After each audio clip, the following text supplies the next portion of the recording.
500 kg, 160 chevaux, 230 km/h en vitesse de pointe, voici la Formule 4.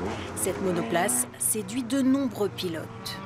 On fait vraiment corps avec cette voiture et on ressent tout. C'est-à-dire qu'on sent tous les mouvements, que ce soit de la piste, du moteur, de l'adhérence de la voiture. Et du coup, ça donne un maximum de sensations et c'est ça qui est vraiment plaisant dans ce type de véhicule. Destinée aux jeunes de plus de 15 ans qui ont envie de se lancer dans la compétition, cette voiture est apparue sur les circuits en 2014. C'est la Fédération internationale de l'automobile, la FIA, qui a décidé de créer une nouvelle catégorie parce qu'il y avait un manque. Il y avait la Formule 1, mais il n'y avait pas de formule intermédiaire pour pouvoir former les jeunes pilotes. Et ils ont décidé de restructurer complètement le championnat de monoplace, de créer la Formule 4, donc de partir d'une feuille blanche et de créer une nouvelle auto, et ensuite de passer sur une Formule 3, Formule 2, Formule 1. C'est pour éviter aussi d'avoir de trop jeunes pilotes qui débarquent en Formule 1 sans avoir d'expérience en monoplace auparavant. Créer un tout nouveau véhicule pour une toute nouvelle compétition. Un pari un peu fou, mais un rêve pour plusieurs entrepreneurs du Technopôle de Nevers-Magnicourt. Après plusieurs mois de travail, ils ont proposé cette voiture presque entièrement créée dans la Nièvre. L'idée pour nous, c'était de préciser à la FIA qu'on était un partenaire potentiel très important, qu'on croyait dans leur projet et on s'est mobilisé avec toutes les entreprises de Magnicourt. Aujourd'hui, c'est un succès. 4 acteurs dans le monde se disputent la fabrication de la Formule 4. La voiture nivernaise représente 40% de part de marché. Vendu environ 50 000 €, 120 bolides ont déjà été commercialisés à l'international et d'autres commandes sont actuellement en préparation pour le Mexique et l'Asie. Les 2 premières voitures, donc elles vont être entièrement peintes. C'est sur un global de 26 voitures et les autres voitures, une première livraison fin juin et le reste fin décembre au plus tard. Je pense que l'automobile fait quand même rêver les gens. Par contre, c'est un vrai challenge et il faut continuer, il faut se battre parce qu'il faut convaincre les fédérations, il faut convaincre les pays. Et moi, je passe mon temps à aller convaincre des nouveaux marchés, réactualiser nos marchés. Et le fait aujourd'hui d'être allé avec toutes les entreprises de Magnicourt, avec le pôle de Magnicourt, ça nous a permis de prendre des risques. Et ces risques-là, ça nous a permis effectivement d'avoir le succès qu'on connaît. Si cette collaboration est une réussite, c'est aussi parce qu'elle repose sur des bases solides. Avant de concevoir la Formule 4, les entreprises du Technopôle ont déjà eu l'occasion de travailler ensemble sur la know-how.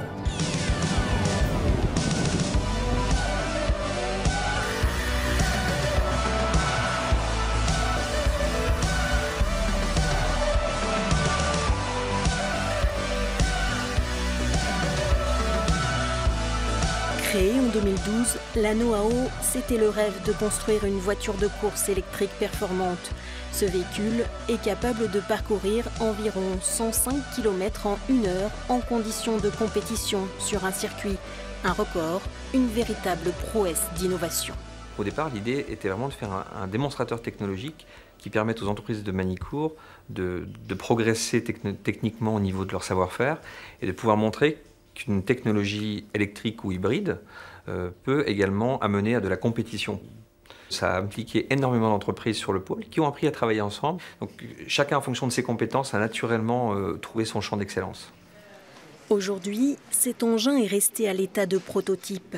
Il est exposé à l'Institut supérieur de l'automobile et des transports à Nevers. Il sert de modèle aux étudiants, car ici aussi, les voitures font rêver. Chaque année, cette école d'ingénieurs accueille un peu plus de 600 élèves.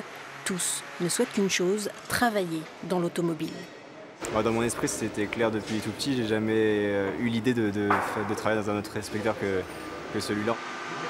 À partir de 14-15 ans, donc ça a commencé à partir de là. Et quand je me suis demandé qu'est-ce que je voulais faire plus tard, je me suis tourné vraiment sur ça. Qu'on soit passionné ou non, c'est avant tout un outil de déplacement. Et donc on est tous les jours à la recherche d'innovation, de développement écologique, technologique, chercher à gagner en performance. Et c'est cette recherche qui, moi, personnellement, me fait rêver. Moi, en ce qui me concerne, oui, c'est le sport automobile. Donc tout ce qui fait un peu plus de bruit que les voitures normales, qui va un peu plus vite, tout ce qui est un peu plus technique aussi, parce que on dirait pas comme ça, mais le sport automobile, c'est vraiment pointu. Pour se donner toutes les chances de réussir, ces jeunes aussi développent des projets. Ces futurs ingénieurs, par exemple, construisent entièrement un véhicule pour participer à la Formula Student. Cette course met en compétition des étudiants dans différents pays. Pour nous, c'est la concrétisation, c'est les compétitions, c'est vraiment des roulages. C'est vraiment le premier pas dans le sport auto. En fait, comme c'est connu dans tout le monde, les employeurs ils vont connaître aussi. Du coup, on peut essayer de se faire connaître en marquant sur le CV qu'on a fait la Formula Student en telle année.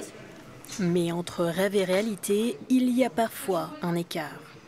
Un certain nombre de jeunes rentrent en rêvant de faire du sport automobile.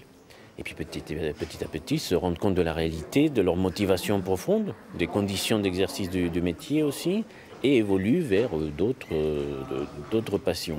Donc particulièrement à l'ISAT, et parce que c'est une école de passionnés, il y a presque systématiquement une adaptation, effectivement une évolution du projet professionnel initial. Vous allumez la radio à fond pour ne pas vous endormir, et tout ça, ça double quand même la consommation d'énergie. Depuis quelques années, l'école propose toute une série de cours et des projets sur les nouvelles énergies. De quoi susciter d'autres envies. Pour certains, l'avenir, c'est la voiture électrique. On parle souvent de la pollution, etc. Donc je pense que le fait qu'on change un petit peu d'orientation, je pense que c'est bien. C'est vraiment quelque chose qui fait rêver. Puisqu'aujourd'hui, pour l'instant, l'image de la voiture électrique, c'est seulement l'image de la voiture écologique. Petite voiture citadine. Or, on se rend compte qu'il y a de plus en plus de fabricants aujourd'hui qui commencent à développer des concept cars avec vraiment de la puissance et des voitures faites pour la piste. Et c'est vraiment quelque chose de plaisant.